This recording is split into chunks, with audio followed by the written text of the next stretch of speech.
सम्बुद्धस्स नमो बुद्धाय। श्रद्धावान उपासक उपासिका मंगल कामना आशीर्वाद।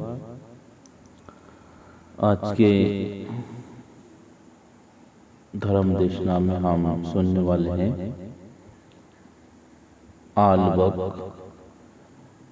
सूत्र के बारे में। ऐसा मैंने सुना, एक समय भगवान आलवी में आलवक्ष के भवन में विहार करते थे। तब आलवक यक्ष जहाँ भगवान थे वहां गया।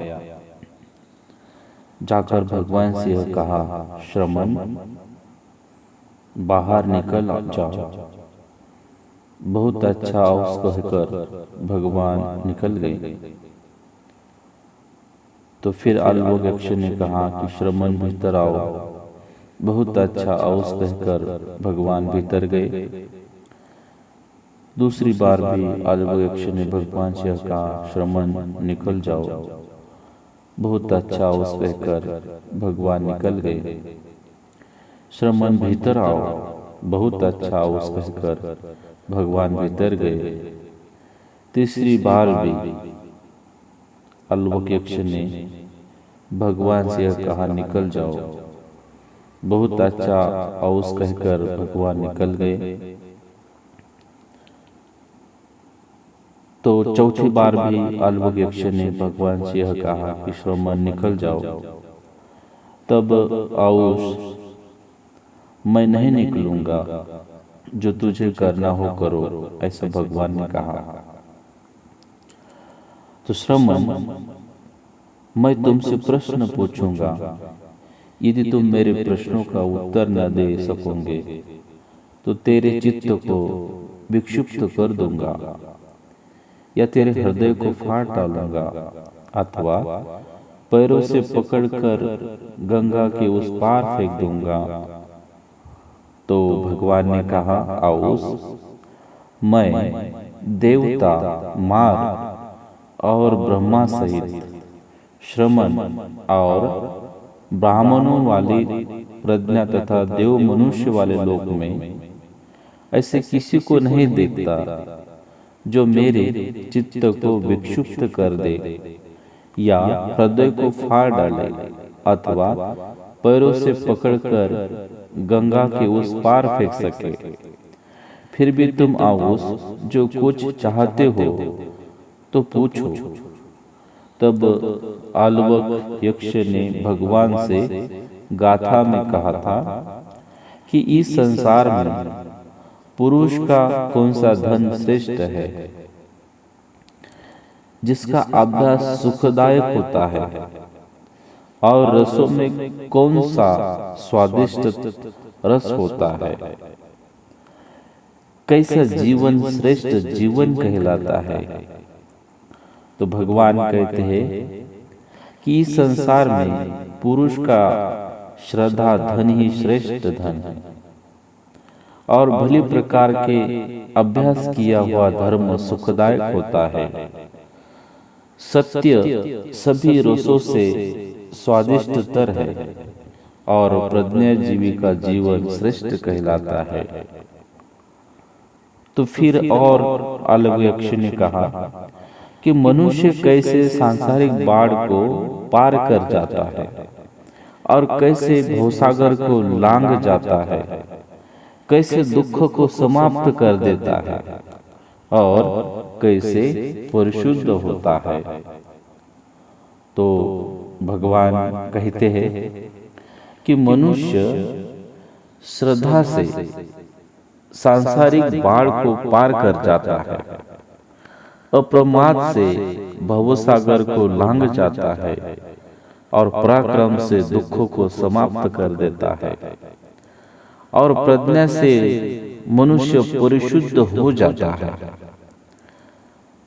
मनुष्य कैसे प्रज्ञा प्राप्त करता है, कैसे धन पाता है, कैसे यश प्राप्त करता है, कैसे मित्रों को मिलाकर रखता है, कैसे इस लोक से मरकर परलोक में जाने पर शोक नहीं करता। तो भगवान आगे कहते हैं कि निर्वाण की प्राप्ति के लिए अरहंतों के धर्म में श्रद्धा रखने वाला अप्रमादी और चतुर व्यक्ति श्रद्धापूर्वक धर्म शून्य से प्रज्ञा प्राप्त करता है। उचित कार्य को करने वाला धैर्यवान और परिश्रमी व्यक्ति धन पाता है, सत्य से यश प्राप्त करता है और देने वाला मित्र को मिलाकर रखता है। जिस श्रद्धालु ग्रस्त में सत्य, धर्म, धैर्य और त्याग ये चार बातें होती है, वह मरकर इस लोक से परलोक में जाकर शोक नहीं करता। जरा तुम अन्य श्रमण ब्राह्मणों के पास जाकर पूछो कि सत्य, इंद्रिय दमन, त्याग और शांति से बढ़कर कुछ और भी है। अब मैं कैसे दूसरे श्रमण ब्राह्मण से पूछूं? अलबत्त यक्ष भगवान से कहने लगा, आज मैं स्वयं पारलौकिक अर्थ को जान गया हूँ। अहो, मेरी भलाई के लिए बुद्ध आलवी में मेरे निवास पर आए। आज मैं यह जान गया हूँ कि जहाँ देने से महाफल होता है। अब मैं गांव से गांव और नगर से नगर में संबुद्ध और उनके सुधर्मता युक्त धर्म को नमस्कार करते हुए विचरण करूंगा। ऐसा कहने पर अचानक यक्ष ने भगवान से यह कहा, भगवत गौतम बहुत अच्छा है, बहुत अच्छा है। भगवान गौतम, जैसे कि हे गौतम, उल्टे हुए को सीधा कर दे, ढके हुए को उखाड़ दे, रास्ता भटके हुए को रास्ता बतला दे और अंधकार में तेल के प्रदीप को धारण करे, जिससे आंख वाले रूप देख सके। ऐसा ही आप गौतम द्वारा अनेक प्रकार से धर्म प्रकाशित किया गया। अब मैं भगवान तथागत की शरण जाता हूँ, धर्म और भिक्षु संघ की भी शरण जाता हूँ। मुझे आप तथागत आज से आपका जीवन पर्यंत शरणागत उपासक की तरह एक मुझे धारण करे, मुझे स्वीकार करे। ऐसा भगवान का और आलवक यक्ष का संवाद है। भगवान बुद्ध के धम्म देशना से अलवक यक्ष प्रभावित हुआ और बुद्ध को शरण गया, बुद्ध का आजीवन उपासक बन गया।